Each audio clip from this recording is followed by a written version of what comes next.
Bharatiya Janata party के एक प्रवक्ता ने बहुत पहले इस बात का जिक्र किया था कि उपेंद्र कुशवाहा को जदयू और भाजपा का गठबंधन तोड़वाने की सुपारी राजद की तरफ से मिली है। अब उपेंद्र कुशवाहा एक बार फिर से मौका देखे नहीं कि उन्होंने संजय जायसवाल और भारतीय जनता पार्टी पर हमला कर दिया। संजय जायसवाल ने प्रेस कॉन्फ्रेंस किया और सरकार के प्रशासन को लेकर सवाल खड़ा किया कि प्रशासन का जो रवैया है वो सही नहीं है और प्रशासन जो कर रही है वो सही नहीं है। भारतीय जनता पार्टी के नेताओं को टारगेट किया जा रहा है। अब ये सवाल जैसे ही संजय जायसवाल ने किया, ललन सिंह सबसे पहले सामने आए और संजय जायसवाल का दिमागी संतुलन ठीक नहीं बताया और कहा कि संजय जायसवाल को उत्तर प्रदेश और अन्य राज्यों में भी बात करना चाहिए कि वहां वो क्यों नहीं छात्रों पर गोली चलवा देते हैं।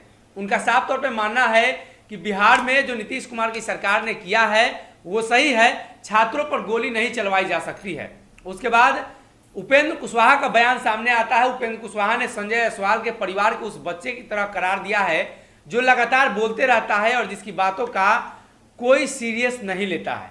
भारतीय जनता पार्टी की तरफ से संजय जायसवाल भले ही प्रदेश अध्यक्ष हैं, लेकिन उपेंद्र कुशवाहा की नज़र में भारतीय जनता पार्टी के कार्यकर्ता और उस बच्चे की तरह हैं जिनके बयान से उन्हें फर्क नहीं पड़ता है।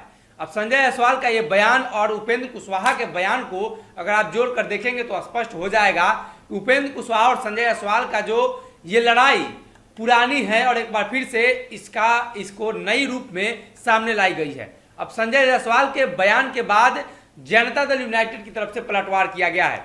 भारतीय जनता पार्टी में अकेले संजय जायसवाल में ही ये ताकत है कि वो जदयू के नेताओं से भिड़े हैं, बाकी भाजपा के बड़े बड़े नेता दुम दबाकर पीछे बैठे हुए हैं। इस बात का अब जिक्र होने लगा है।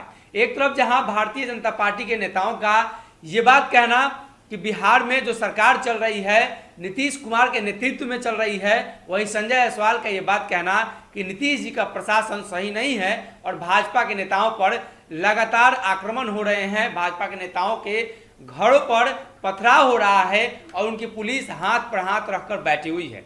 ऐसे में भाजपा और जदयू के बीच एक बार फिर से ये लड़ाई शुरू हो चुकी है। ये लड़ाई जुबानी जंग नहीं है, ये प्रत्यक्ष रूप से अब स्पष्ट हो चुका है कि भाजपा और जदयू के रिश्ते में अब कोई व्यक्ति नहीं बचा है जो सुधार ला सके। भले ही उपेंद्र कुशवाहा और ललन सिंह के बयान को लेकर सुशील मोदी सामने आए और सुशील मोदी अपनी बातों को रखेंगे, लेकिन उससे पहले बिहार का जो माहौल है, राजनीतिक माहौल की बात कर रहे हैं, जनता दल यूनाइटेड और भाजपा के बीच काफी बिगड़ चुका है और इस बिगड़े हुए हालात में सरकार की स्थिति भी डमाडोल होती हुई दिखाई दे रही है। हालांकि इंतजार करना होगा संजय जायसवाल के बयान के बाद, जदयू के बयान के बाद अब भारतीय जनता पार्टी की तरफ से कौन सामने आता है और जदयू को कौन जवाब देता है। अगर ये वीडियो पसंद आई और वह बिहार के राजनीति और बिहारियत से सरोकार रखेनी तो सब्सक्राइब बटन दबा के चैनल के सब्सक्राइब कर ली। ओजे एगो घंटी बा, ओकरा बटन दबा देला से कुल सटीक और मारक खबर रुआ मुफ्त में मिल जाई। अगर रुआ पत्रकारिता के हमनी के नया प्रयोग में सहयोग कर चाहतानी तो ज्वाइन बटन दबा दी। पेटीएम नंबर नोट कर ली 9386816700। धन्यवाद।